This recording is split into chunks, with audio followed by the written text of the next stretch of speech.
Pues, ¿cuánto es suficiente para ti?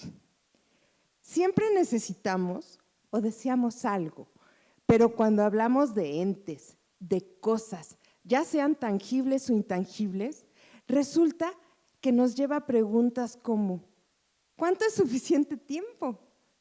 He pensado de repente cuando somos pequeños o a un niño, ¿no? Cuando estamos divertidos, cuando estamos en una reunión encantados y de repente se te pasa el tiempo volando, relativo. O dile a un niño que está fascinado en una fiesta o jugando en un parque que ya es hora de irnos. Pero el mejor ejemplo creo que puede ser cuando son las 7 de la noche, no hemos comido y de repente nos presentamos enfrente del horno de microondas y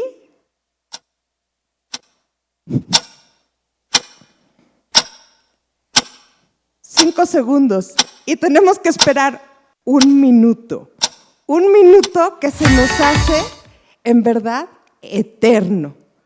Y así, otra pregunta, ¿cuánto sería suficiente dinero? Preguntas y preguntas. ¿Suficiente dinero para qué? Para cubrir mis necesidades básicas, para cubrir las necesidades básicas de una familia, de una comunidad o de todo un país. Y aquí empezamos a tener, ¿o felicidad? ¿Cuánto sería suficiente felicidad para ustedes? Y aquí me encanta esto porque en realidad la felicidad se dice que es un momento, pero es ese momento en el que estoy dispuesto a percibirla, a sentirla, a vivirla, que estoy perceptivo para eso. Y estos serían algunos de los suficientes. Pero ¿qué sucede cuando hablamos de personas? ¿Qué sucede cuando nos preguntamos cuánto es suficiente al hablar de personas, al referirnos a personas? Y aquí me encantará mencionarles que el 16.5% de la población en México tiene algún tipo de discapacidad. Pero vámonos globalmente y veamos que el Banco Mundial nos dice que el 15% de la población mundial tiene algún tipo de discapacidad. Y aquí simplemente pensemos, ok, se puede pensar que es un grupo minoritario, pero este 15% vive en un núcleo familiar. Y si tomamos el núcleo familiar promedio, digamos que podemos empezar a ver que hablamos de 4 personas.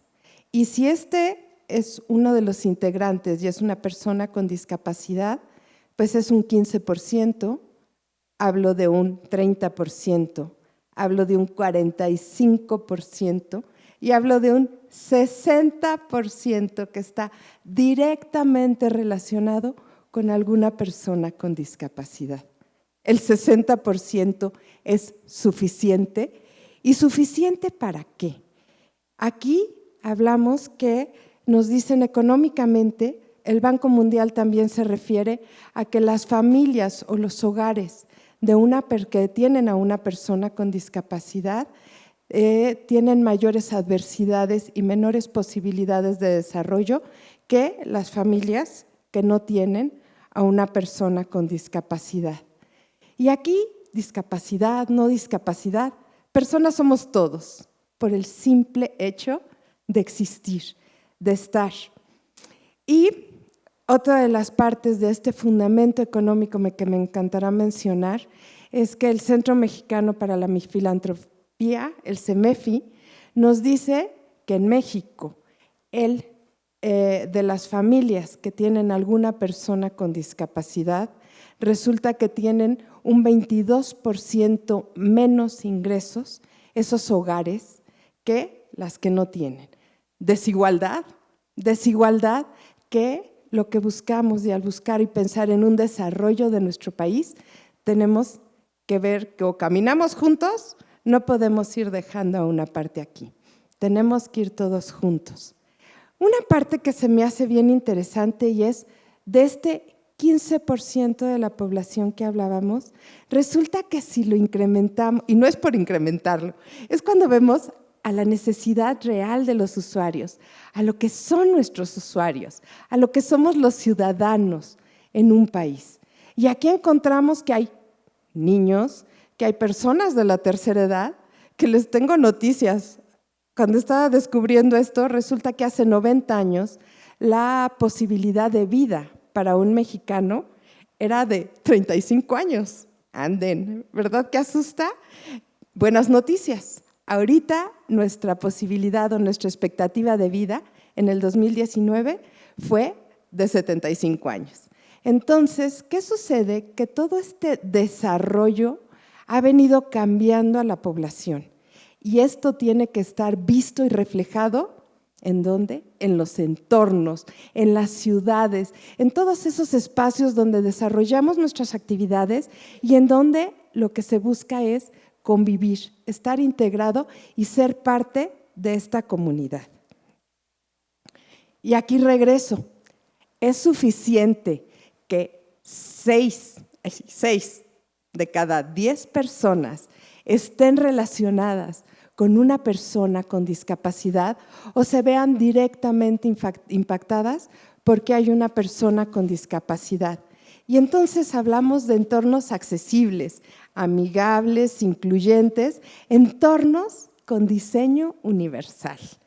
Esto es que nos va a permitir a todos, y cuando hablo de todos me refiero a cada uno de nosotros, más nuestros abuelos, más los niños, más las personas que a lo mejor tienen una discapacidad temporal porque se rompieron una pierna, o a lo mejor una persona con artritis, o una persona, son tantos y tantas las personas que habitamos, que de repente puedes tener una clasificación impresionante. Y lo que no podemos hacer es que el entorno, el medio construido por el ser humano y para el ser humano, limite a las personas. Y aquí a lo mejor les puedo contar, de repente, cuando te dicen la ciudad es tuya, y sales a la ciudad y te enfrentas con una barrera, 15 centímetros, una banqueta, algo tan simple y tan común. Y de repente dices, ok, no que la ciudad es tuya, porque es para unos sí y para otros no. Y si vengo distraído, y si vengo despistado, o si tengo algún problema que necesito esa accesibilidad. Y eso es lo que nos da todas estas posibilidades. Pero tenemos que pensar en estos entornos construidos. ¿Qué es lo que buscamos? Cuando somos niños, salir a un parque, al vivir, convivir y estar en un espacio público. ¿Qué es lo que nos da? En realidad lo que nos da es esa parte de desarrollarnos, convivir y también descubrirnos como niños. Cuando somos jóvenes, ¿por qué necesitamos los espacios públicos? Porque tenemos la necesidad de reconocernos, de pertenecer y de consolidarnos como individuos únicos, participando y siendo parte de una comunidad, siendo un ciudadano más. Los adultos llegamos a elección, transformación, y todo eso sucede en los espacios arquitectónicos, en los espacios construidos, en todo lo que son nuestras ciudades. O como adultos mayores, lo que decíamos, si llegas a tus 75 años o mucho más, pues qué mejor que puedas disfrutar de los espacios, que puedas estar en ellos, que puedas ser parte. Esto es lo que nos da para poder tener una vida comunitaria que nos lleva al acceso, uso y a la comprensión del espacio construido. Entonces, podemos ver que, por ejemplo, una rampa cómoda, y no sé si han ido a una universidad, bueno, seguro, o sea, en el centro comercial, en todos estos espacios públicos, en donde de repente encontramos que la mayoría de las personas utilizan una rampa cuando esta tiene la pendiente adecuada, no siempre. Y cuando tiene la pendiente adecuada, ¿por qué la mayoría la utiliza? Porque son más cómodos, son más seguros. De verdad, cuando hacemos algo especial para gente especial, estamos segregando y separando a las personas y clasificando. Y como decía, Lo importante es que el entorno no sea el que clasifique a las personas.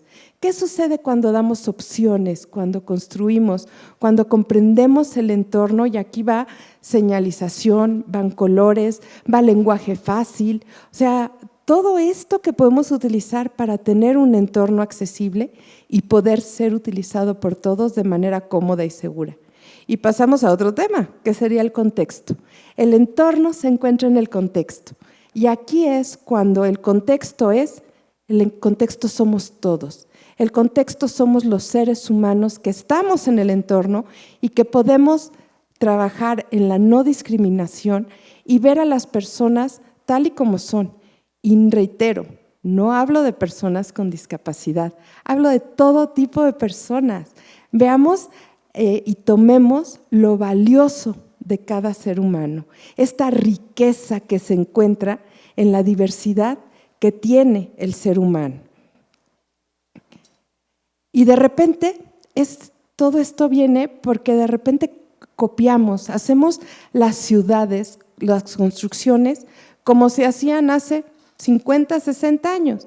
Simplemente los avances médicos y tecnológicos nos permiten tener mayor expectativa de vida y tener mayor vida. Entonces, tengamos los entornos, los contextos, que hagamos esos contextos para que todos puedan ser incluidos.